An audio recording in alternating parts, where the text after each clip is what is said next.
నమస్తే. Welcome two times of India సమయం. This is Sangeethika and మనతో పాటు వాళ్ళున్నారు. భూమిరెడ్డి సాయి శ్రీనివాస్ రెడ్డి గారు, legal consultant from USA. So, ఆయన మనకి ఎన్నో వీడియోల్లో ఎన్ఆర్ఐస్‌కి సంబంధించిన ఇమిగ్రేషన్ ఇష్యూస్ గురించి మాట్లాడుతూ వస్తున్నారు. సో, లీగల్‌గా మన వాళ్ళు ఎలా వాటిని సిట్యుయేషన్స్ అన్నిటిని ఎదుర్కోవాలి అని చెప్పి చాలా క్లియర్‌గా ఎక్స్‌ప్లెయిన్ చేశారు ప్రతి ఒక్క వీడియోలో గూడా. సో, ఈ వీడియోలో గూడా మనం మంచి చాలా మంది ఆందోళన చెందుతున్న ఒక ముఖ్యమైన టాపిక్ గురించి మాట్లాడబోతున్నాం. So, first of all welcome to the show again Sai Srinivas Reddy గారు.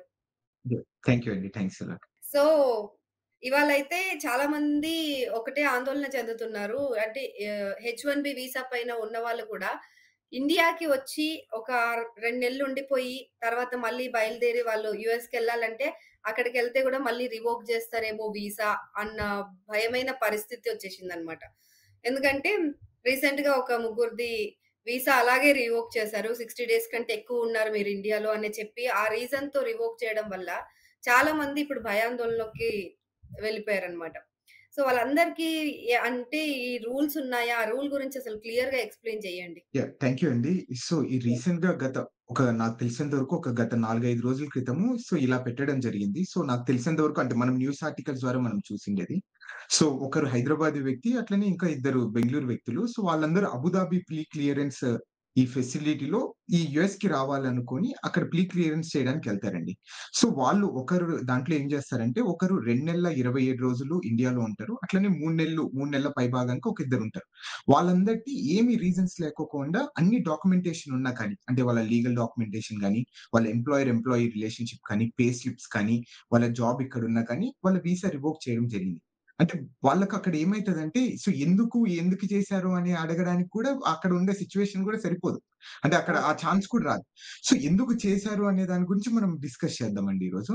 So okay. ముఖ్యంగా ఏంటంటే ఈ 60 డేస్ మోర్ థాన్ 60 డేస్ ఉన్నారు అనే రూల్ ఎక్కడే గాని లేదండి. So I have been going through like past 2 days నుండి అంటే ఈ వీడియో కూడా కొంచెం లేట్‌గా ఎందుకు చేశానంటే నాకు ఒకసారి ఏమన్నా లా ఉందా అక్కడ ఎక్కడన్నా లేకపోతే జ్యుడిషియల్ డెసిషన్స్ ఏమన్నా ఉన్నాయా అని చూసుకోవడానికి ఈ 2 డేస్ టైం పట్టింది. అందుకే ఇంత లేట్‌గా రావడం జరిగింది వీడియో చేయడానికి.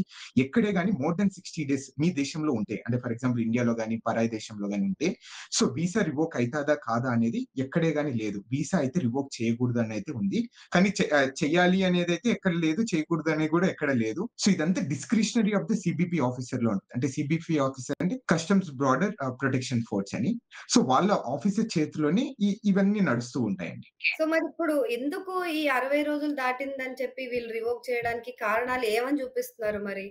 అంటే వీళ్ళు రీజన్ అంటే లీగల్ కాదు గదా! మరి వీళ్ళేమన్నా చెయ్యొచ్చా? లీగల్‌గా కన్సల్ట్ అవ్వొచ్చా ఎవరినైనా? సో, ముందుగా ఏంటంటే అండి, ఇక్కడ సీబీపీ ఆఫీసర్‌కి బ్రాడ్ డిస్క్రిషనరీ పవర్స్ ఉంటాయి. అంటే అంటే బ్రాడ్ డిస్క్రిషనరీ పవర్స్‌లో భాగంగా తనకి ఇష్టానుసారంగా అంటే ఇష్టానుసారం అని కాదు. తను ఫేషియల్లీ లెజిటిమేట్ డెసిషన్ తీసుకొని ఏదైనా కానీ తన వీసా రివోక్ చేయొచ్చు. సో, అది ఆల్రెడీ ఒక కేస్‌లో అంటే 2001 కేస్‌లో ఇది క్లియర్‌గా డిఫైన్ చేసింది.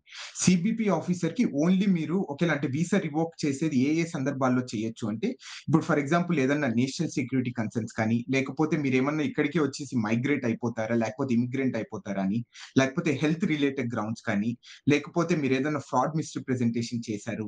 ఈ 4, 5 సందర్భాల్లో మీ వీసా అనేది రివోక్ చేయొచ్చు. అది సర్వసాధారణం. అది బుక్స్‌లో ఉన్నాయి. ఇప్పుడు ఫర్ ఎగ్జాంపుల్ మన ఇండియాకొచ్చినా గాని, ఎవరైనా గాని, సో వాళ్ళు ఒకేళ ఈ 5 గ్రౌండ్స్‌కి ఏదన్నా గాని వాళ్ళు సాటిస్ఫై చేసి వాళ్ళు వీసా రివోక్ చేస్తారు. కానీ ఇక్కడ 60 డేస్ రూల్ అనేది ఏంటంటే, ఈ 2001 కేస్ నుండి వచ్చింది.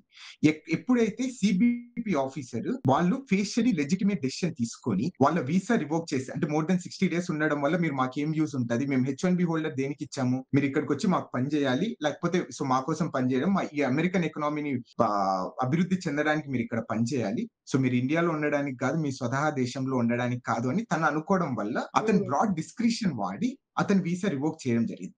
ఇక్కడ మెయిన్ ఇంకొక ఇంపార్టెంట్ క్వెషన్ మీరు అడగడం జరిగిందంటే ఏమన్నా కోర్ట్‌కెళ్ళొచ్చా అని అడిగారు. సో కోర్ట్‌కెళ్ళే ఛాన్స్ అయితే ఎక్కడ లేదు. ఈ జ్యుడిషియల్ రివ్యూ, ఈ అడ్మినిస్ట్రేటివ్ డెసిషన్స్ ఉంటాయి గదండీ! ఈ సీబీపీ ఆఫీసర్‌ది వాళ్ళది ఎక్కడే గాని కోర్ట్‌కెళ్ళి మనము అంటే కేస్ ఫైల్ చేయడం గాని, కోర్ట్‌లో వాదియడానికి గాని, ఎక్కడే గాని అవకాశం లేకోకుండా చట్టం అలా రూపొందించడం జరిగింది. ఎందుకంటే నువ్వు కంప్లీట్‌గా ఎక్కడే గాని యూఎస్ సాయిల్‌లోకి నువ్వు అడుగు పెట్టలేదు.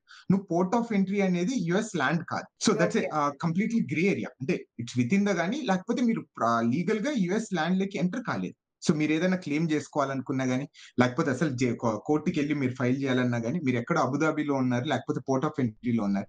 మీరు లోపలికి రాకముందు మీరు అమెరికా కోర్ట్స్‌కెళ్లి, అమెరికా లీగల్ సిస్టమ్‌కెళ్ళేసి ఎలా కేస్ ఫైల్ చేయగలరో ఒకసారి ఆలోచించాలి. And one more important fact ఏంటి, ఒకేళ ఫర్ ఎగ్జాంపుల్ మీరు వితిన్ ద యూఎస్ ఉందనుకో, ఇప్పుడు ఫర్ ఎగ్జాంపుల్ ఇప్పుడు నాదే ఉందనుకోండి.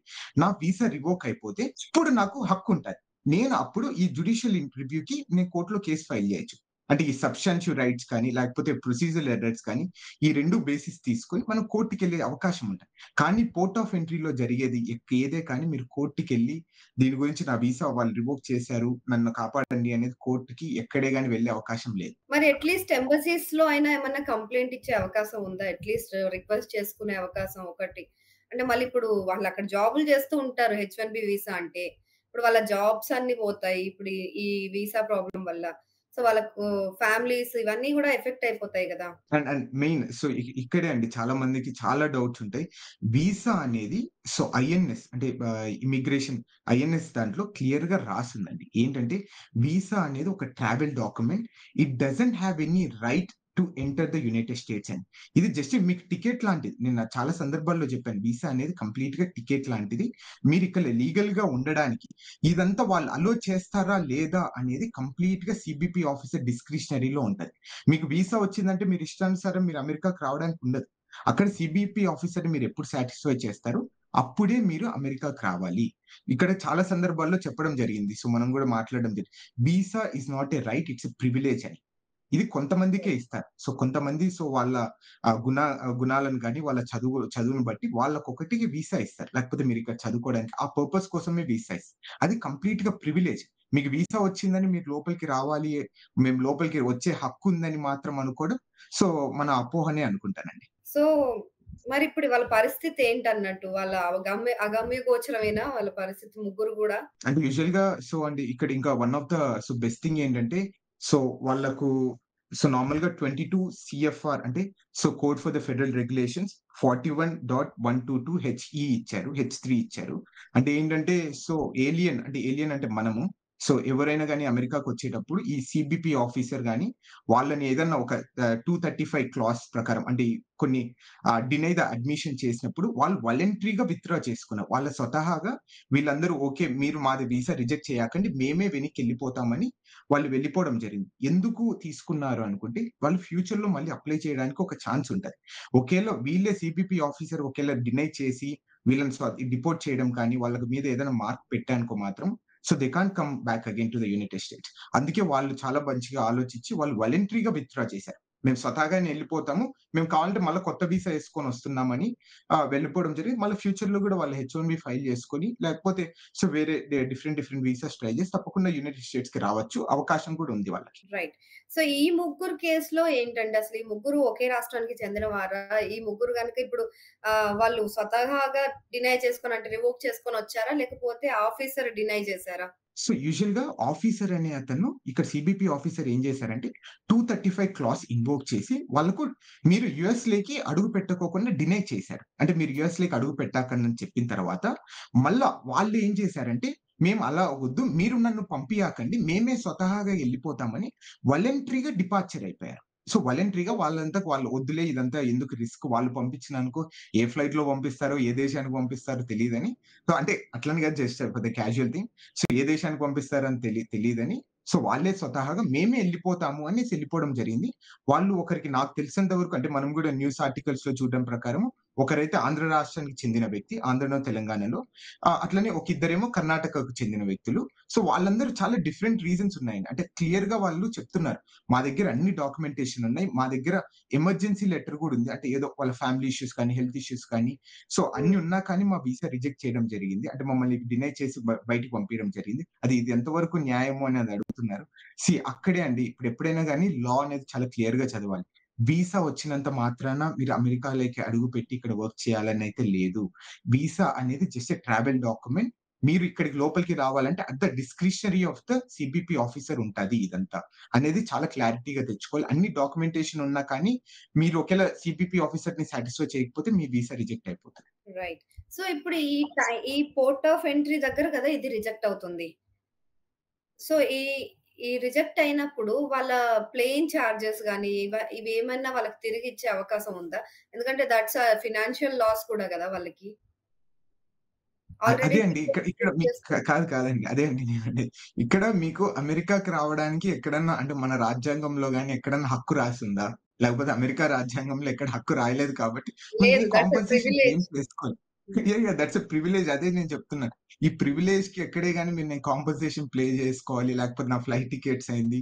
లేకపోతే నాకు బస్సుకి అక్కడి నుండి ఇంత దూరం వచ్చాను. నాకు 2, 3 రోజులు టైమ్ వేస్ట్ అయిందనేది మాత్రం మనం ఎక్కడే గాని క్లెయిమ్ చేసుకోను. అండ్ వన్ మోర్ డిసడ్వాంటేజ్ ఏంటంటే ఒక వ్యక్తికి ఆల్రెడీ వీసా రివోక్ అయిపోయిన తర్వాత ఫర్ ఎగ్జాంపుల్ అండి, ఎయిర్‌లైన్ వాళ్ళు ఎక్కించుకున్నారనుకోండి అంటే ఫ్లైట్‌లకి అప్పుడు ఆ టైంలో క్లెయిమ్ జేసుకోవచ్చు. ఎయిర్‌లైన్స్ నుండి క్లెయిమ్ జేసుకోవచ్చు. అంటే ఓకే. గవర్నమెంట్ గూడా వాళ్ళ మీద బర్డెన్ వేస్తది. ఇప్పుడు ఫర్ ఎగ్జాంపుల్ అతను నాకు వీసా రివోక్ అయిపోయింది. నేను ఇండియాలో ఉన్నప్పుడే. నేను అయినా గాని ఫ్లైట్ ఎక్కేస్తాను ఎట్లో ఒకట్ల. ఎళ్ళేసిన తర్వాత ఇక్కడ సీబీపీ ఆఫీసర్ నన్ను పట్టుకుంటాడు.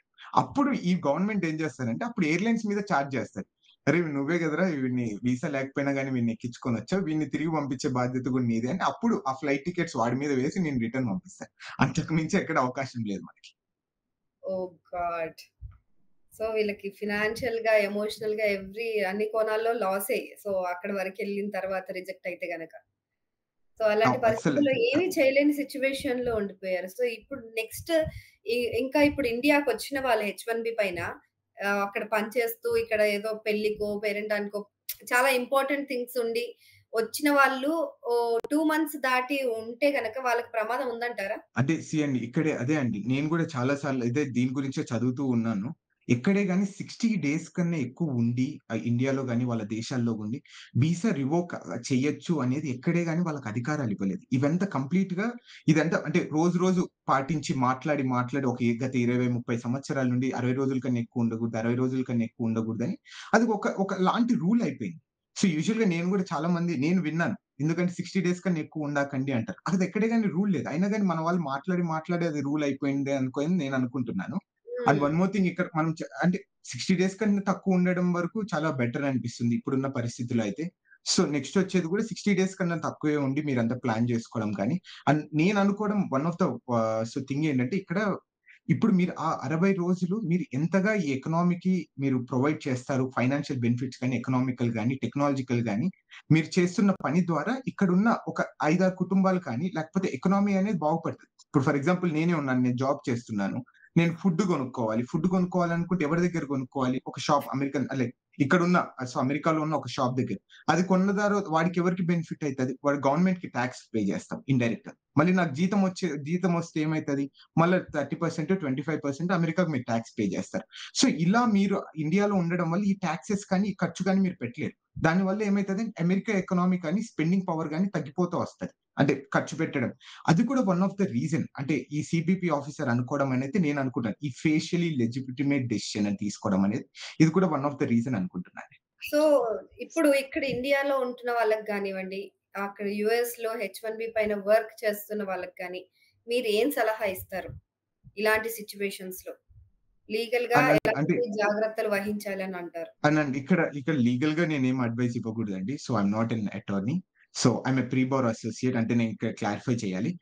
అంటే జనరల్‌గా అందరు గైడెన్స్ ఇచ్చేదే నేనిస్తాను. ఎప్పుడైనా గాని అంటే ఇప్పుడున్న పరిస్థితుల ప్రకారం మనం ఎప్పుడే గాని 60 రోజుల కన్నా ఎవరే గాని వాళ్ళ స్వదేశాల్లో ఉండకండి. 60 రోజుల లోపే ఏదైనా గాని ప్లాన్ క్లియర్ చేసుకోండి. ఈవెన్ అంటే ఏదన్నా అట్‌లీస్ట్ ఎమర్జెన్సీ సిట్యుయేషన్స్ అయితే ప్రాపర్ డాక్యుమెంటేషన్ అక్కడ హాస్పిటల్స్‌తో గాని, ఇక్కడ మీ అటార్నీతో గాని, లేకపోతే మీ ఎంప్లాయీతో గాని అన్ని ప్రాపర్ అంటే ఎమర్జెన్సీ ఉంది. ప్రాపర్‌గా యూఎస్‌సీఎస్‌కి ఇంటిమేషన్ చేయడం గాని, లేకపోతే కొన్ని అటార్నీతో మీరు మాట్లాడుకొని అన్ని డాక్యుమెంటేషన్ చేసుకోవడం చాలా better. And always have a 3 months of play slips అండి. ఇప్పుడు జనరల్‌గా 3 మంత్స్ ఆఫ్ ప్లే స్లిప్స్ అనేది చాలా ఇంపార్టెంట్. ఎందుకు అంటే వాళ్ళు మీరు జాబ్ చేస్తున్నారా లేదా? అంటే మీకు ఎంప్లాయర్‌కి రిలేషన్‌షిప్ ఉందా లేదా? మీరు నిజంగా అంటే ఇతని దగ్గర జాబ్ చేస్తున్నారా అని లేదా ప్రూవ్ చేసుకోవడానికి ఈ పే స్లిప్స్ అనేది తీసుకొనొస్తారు. అండ్ ఈవెన్ ఏదైనా కొంచెం అటార్నీ దగ్గర ఏదైనా డాక్యుమెంటేషన్ ఉన్నా గాని అది తీసుకోవడం బెటర్. అంటే ఎందుకంటే పలానా వ్యక్తి అంటే ఇప్పుడు సంగీత గారు లీగల్‌గానే ఇక్కడ ఉన్నారు. లీగల్‌గానే ఇక్కడ ఈ జాబ్ చేస్తున్నారు. ఆమె లీగల్‌గానే స్టేటస్ ఉంది అనేది చెప్పడానికి జస్ట్ ఒక అటార్నీ దగ్గర డాక్యుమెంటేషన్. ఈ 3 తీసుకొని తప్పకుండా సేఫ్‌గా పెట్టుకోవడం అనేదైతే చాలా బెటర్ అండి. కొన్ని కంపెనీస్ ఇప్పుడు అమెరికాలో ఉంటాయి. అలాగే ఇండియాలో గూడా వాటి బ్రాంచెస్ కొన్నుంటాయి. సో, అలాంటి సందర్భాల్లో ఇండియన్స్ అక్కడ వర్క్ చేస్తూ, అక్కడ హెచ్-1బీ పైన వర్క్ చేస్తున్నారు. వాళ్ళకి ఏదో పనుండో లేకపోతే వాళ్ళ రిక్వెస్ట్ చేసుకోనో నేను ఇండియాలో కొన్ని రోజులు చేస్తానని చెప్పి, కంపెనీని గనుక ఒప్పించుకొని వాళ్ళొక లెటర్ తీసుకొని గనుకొస్తే, అప్పుడేమన్నా సేఫ్ జోన్‌లో ఉండే అవకాశం ఉందా? ఒక 3 నెలలు, 4 నెలలు ఉన్నా గూడా? ఇప్పుడు అంటే నాకు తెలిసి నాకున్న బేసిక్ నాలెడ్జ్ ప్రకారం అప్పుడు ఎల్‌సీఏ అంటే అమెండ్మెంట్ పిటిషన్ ఫైల్ చేసుకోవడం బెటర్. అంటే మేము రిమోట్‌గా మా దేశానికెళ్ళి అక్కడ వర్క్ చేస్తాము. అక్కడ మా అవసరం ఉంది అని వాళ్ళు ఏదైనా ఒక చిన్న పిటిషన్ ఫైల్ చేసుకొని ఇండియాకొచ్చి వర్క్ చేసుకోవచ్చండి. అంటే రిమోట్ యాక్సెస్ ఉంటది. సో, కానీ దానికన్నా బెటర్ ఆప్షన్ ఏంటంటే మేబీ వాళ్ళు కంప్లీట్‌గా ఈ హెచ్-1బీనే కొంచెం కొన్ని రోజులు హాల్ట్‌లో పెట్టుకొని విత్‌డ్రా చేసుకొని మళ్ళీ ఇండియాలో వర్క్ చేసి మళ్ళీ రిటర్న్ వచ్చే అవకాశం కూడా ఉంటది. అలాంటిది కూడా వాళ్ళు చేసుకోవచ్చు. అంటే ఫర్ ఎగ్జాంపుల్ ఓహ్! ఇప్పుడు కొన్ని రోజులు మేము విత్‌డ్రా ఇండియాకెళ్ళి చేసుకునే వర్క్ అవకాశం ఉంటుందా? చేస్తున్నాం. అప్పుడు నేను విత్‌డ్రా చేసుకునే అవకాశం వచ్చి దాన్ని మళ్ళీ మీరు వాడుకోవచ్చు. విత్‌డ్రా చేసుకున్న తర్వాత ఓకే. మళ్ళీ మీరు అప్లై చేసుకోవచ్చు. అది కూడా అవకాశం ఉంటది. ఓకే. అట్‌లీస్ట్ సేఫ్ జోన్‌లో ఉండొచ్చు. అంటే మళ్ళీ మన చేతుల్లో సేఫ్ జోన్‌లో ఉంటుందప్పుడది.